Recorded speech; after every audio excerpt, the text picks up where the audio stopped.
की अपनी मंशा होती है, कार्यकर्ता अपने नेता को सपोर्ट करते हैं, तो कार्यकर्ताओं ने अगर पोस्टर लगाया तो दूसरे कार्यकर्ताओं को नहीं फाड़ना चाहिए था। लेकिन भारतीय जनता पार्टी जिस तरीके से जिस पिच के ऊपर खेल रही है, जिस तरीके से एक दूसरे को सियासत के अंदर धोखा देती है, तो ये तो जाहिर सी बात है ना, उनके साथ भी होना है। ये की तरफ से जो है सम्राट चौधरी को ये उनका अपना आंतरिक मामला है कि वो किसको सीएम बनाएंगे, किसको डिप्टी सीएम बनाएंगे। मैं ये कहता हूँ इसके पीछे कहीं ना कहीं भारतीय जनता पार्टी जनता दल यूनाइटेड की इस नूरा कुश्ती में बिहार की जो 14 करोड़ जो जनता है ना, वो पीछे छूट गई है। हर चीज़ों में पिछड़ेपन पे नंबर 1 है। वो भारतीय जनता पार्टी ने अपने 20 साल के शासन सत्ता में और जनता दल यूनाइटेड ने नहीं देखा। उन्होंने बस यही खेल खेला। भारतीय जनता पार्टी और जनता दल यूनाइटेड ने कि किस तरीके से अपने पुत्र को लाया जाए, उसको लॉन्च किया जाए। अरे यहाँ तो पिता पुत्र के अलावा, चचा भतीजे के अलावा बहू सास दामाद और समधन चलती है। और जो समाजवाद की बातें करते थे, जो परिवारवाद के ऊपर कटाक्ष करते थे, मैं आदरणीय नीतीश कुमार जी की बात कर रहा हूँ। अभी कुछ दिनों तक देखिए इतना बड़ा लॉन्चिंग इवेंट चल रहा है बिहार के अंदर। ये किस लिए चल रहा है? सिर्फ निशांत जी को लाने के लिए। हमने कहा कि उनका लोकतांत्रिक अधिकार है, वो आए चुनाव में। तो जेडीयू के कार्यकर्ता। नमस्कार, न्यूज स्थान देख रहे हैं आप और मैं हूं आपके साथ प्रिया सिंह। देखिए, वाल्मीकि समाज की ओर से आज जो है बीजेपी कार्यालय के बाहर एक पोस्टर लगा था और पोस्टर जो है बीजेपी के द्वारा जो फाड़ दिया गया है। बातचीत करेंगे इस मुद्दे पे। बातचीत करने के लिए आरजेडी की ओर से आरजू खान हमारे साथ है। कैसे देख रहे हैं पोस्टर फाड़ दिया गया? देखिए, कार्यकर्ताओं की अपनी मंशा होती है, कार्यकर्ता अपने नेता को सपोर्ट करते हैं, तो कार्यकर्ताओं ने अगर पोस्टर लगाया तो दूसरे कार्यकर्ताओं को नहीं फाड़ना चाहिए था। क्योंकि सबकी अपनी अपनी चीज़ें होती हैं। कार्यकर्ता अपना जो खुशी होती है ना, वो पोस्टर के माध्यम से जाहिर करता है। सम्राट तो चौधरी के लिए वो कुछ भी हो, किसी के भी प्रशंसक हो, उनके कार्यकर्ता हो, अगर किसी ने लगाया तो दूसरे को फाड़ना नहीं चाहिए था। लेकिन भारतीय जनता पार्टी जिस तरीके से जिस पिच के ऊपर खेल रही है, जिस तरीके से एक दूसरे को सियासत के अंदर धोखा देती है, तो ये तो जाहिर सी बात है ना, उनके साथ भी होना है। और असंतोष है लोगों के अंदर। लेकिन फिर भी वो सब के बाद में ये कह सकता हूँ कि ये नहीं होना चाहिए था।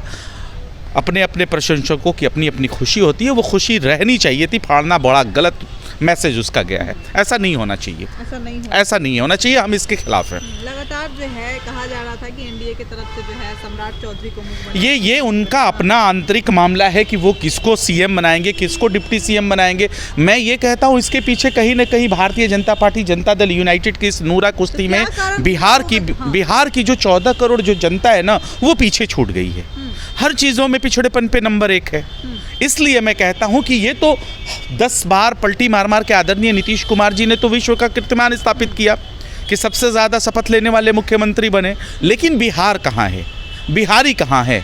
आम बिहारी जो दिल्ली से पलायन करके आ रहा है, जो 2 वक्त की रोजी रोटी के लिए गया था, उसको गैस की किल्लतों की वजह से हर चीज़ महंगे मिल रहे हैं, तो उसने दिल्ली छोड़ने का प्रयास कर लिया। और वो प्रयास देख रही हैं आप, स्टेशनों पे जाके देखिए, वहाँ से दिल्ली से लोग पलायन कर अपने घर में आ रहे हैं।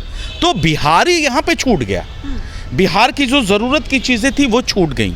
जो बिहारियों की जो ज़रूरत थी उसको भारतीय जनता पार्टी ने अपने 20 साल के शासन सत्ता में और जनता दल यूनाइटेड ने नहीं देखा। उन्होंने बस यही खेल खेला। भारतीय जनता पार्टी और जनता दल यूनाइटेड ने कि किस तरीके से अपने पुत्र को लाया जाए, उसको लॉन्च किया जाए। अरे यहाँ तो पिता पुत्र के अलावा, चचा भतीजे के अलावा बहू सास दामाद और समधन चलती है। और जो समाजवाद की बातें करते थे, जो परिवारवाद के ऊपर कटाक्ष करते थे, मैं आदरणीय नीतीश कुमार जी की बात कर रहा हूँ। अभी कुछ दिनों तक देखिए इतना बड़ा लॉन्चिंग इवेंट चल रहा है बिहार के अंदर। ये किस लिए चल रहा है? सिर्फ निशांत जी को लाने के लिए। हमने कहा कि उनका लोकतांत्रिक अधिकार है, वो आए चुनाव में। तो जेडीयू के कार्यकर्ता चाहते हैं ना कि निशांत कुमार, सबके कार्यकर्ता ही चाहते हैं ना। और कार्यकर्ता ही तो अपना जो अपनी जो चीज़ें होती हैं उसको पोस्टर के माध्यम से प्रकाशित करते हैं, उसको दिखाते हैं कि हमारी ये मानसिकता है। लेकिन लोकतांत्रिक अधिकार भी तो है और ये सबकी चीज़ें हैं। लोकतंत्र में जनता मालिक होती है। वो जाएं वोट के अंदर और वोट की चोट से फिर जीत कर आएँ। सदन के अंदर जाए, विधानसभा जाए, संसद के अंदर जाए, लोकसभा के अंदर जाए। हमने उनको कब रोका है? लेकिन ये जो बड़ी बड़ी लच्छेदार जो बातें करते हैं, अब तो हमारे डिप्टी सीएम जो हमारे पाठशाला से हैं, जिनको सम्राट चौधरी जी कहते हैं, यानी हमारे ही पाठशाला का मुख्यमंत्री बनेगा, ऐसी भी चीज़ें चल रही हैं। तो आखिर में आपने सीखा क्या? सत्ता पक्ष के लोग कह रहे हैं कि आप लोग जो है टूट डालने की कोशिश कर रहे हैं। हम क्यों टूट डालने की कोशिश करें? वो लोग खुद बिखरे हुए हैं। आखिर में छोटा भाई बड़ा बनने की, भाई बनने की क्या इतनी जल्दी ज़रूरत है? एक दूसरे पार्टियों को क्यों लोग ख़त्म करना चाहते हैं? हम तो नहीं ख़त्म कर रहे हैं।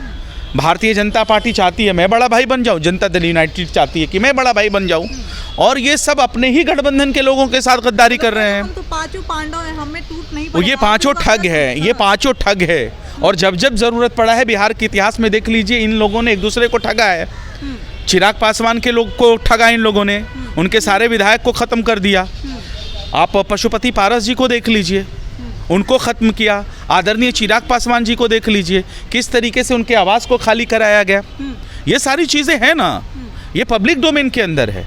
किस तरीके से भारतीय जनता पार्टी ने अपने ही एनडीए समर्थित जो गुट है उनको घर से बेघर किया है, रोते बिलखते नजर आए हैं, उनका पार्टी का सिंबल तक छीन लिया है। तो ये हमारे ऊपर कहे कि हम टूट डालेंगे, हम किसी में टूट नहीं डालते हैं। हम गरीब, वंचित, शोषित और दलितों की पार्टी, हम संख्यकों की पार्टी हैं, गरीब, वंचित, शोषितों की आवाज़ सुनते हैं। कल नीतीश कुमार जो है राज्यसभा का शपथ लेंगे, कैसे देख रहे हैं? नहीं, वो उनका अपना मामला है कि मुख्यमंत्री पद से वो क्या मजबूरी थी, क्या परेशानी थी, क्या बेचैनी थी कि उनको मुख्यमंत्री पद को छोड़कर दिल्ली जाना पड़ा, और दिल्ली में उनको दर्शक दीर्घा में बिठाया जाएगा। यही तो मैं कह सकता हूँ। मेरी शुभकामनाएं उनके साथ है, लेकिन बिहार के साथ बड़ा सौतेला व्यवहार हुआ है। सौतेला व्यवहार, हर चीज़ों में पिछड़ेपन में नंबर 1। मैं कहता हूँ जो बिहार का, जो किसी भी स्टेट का जो बेसिक स्ट्रक्चर होता है वो शिक्षा और चिकित्सा होता है, उसमें हम पिछड़े पायदान पे हैं। तो इसकी जिम्मेदार तो 20 सालों की शासन सत्ता है ना। अगर हम उसको नहीं कहेंगे, सौतेला व्यवहार नहीं कहेंगे, तो क्या कहेंगे? आप ही बताइए। आप ही मुझे कोई बात नाम बता दीजिए, मैं वो कह दूं। मैं इनकी तरह क्या झूठे सपने दिखाऊं, ग्रोथ रेट बताऊं कि बिहार का ग्रोथ रेट बहुत ज़्यादा है। नीतीश कुमार जितना वादा करके गए थे, क्या होगा? ये सब पूरा होगा? मैं कहता हूं यही तो चीज़ें हैं। आपने इलेक्शन के अंदर कहा कि 1 लाख 2 लाख महिलाओं के खाते में जाएंगे, 10,000 डाल दी, 1,90,000 कब मिलेंगी? जो आपने कहा कि 1 करोड़ रोजगार देंगे, उस 1 करोड़ रोजगार का क्या होगा? आपने कहा कि यहाँ सेमीकंडक्टर कॉरपोरेशन, मतलब ये लगेंगे, क्या बोलते हैं, कल कारखाने लगेंगे, फूड प्रोसेसिंग यूनिट लगेगा, उसका क्या? ये सारे सवाल तो आप छोड़ के जा रहे हैं। आपने तो खुद कहा कि 25 से 30, फिर से नीतीश, और बीच में ही नीतीश फिनिश। तो ये करने वाली कौन है? भारतीय जनता पार्टी है। वो खुद अपने पार्टियों में टूट डालती है, और भारतीय जनता पार्टी का यही ट्रैक रिकॉर्ड है, जिसके साथ गठबंधन उसके साथ गद्दारी।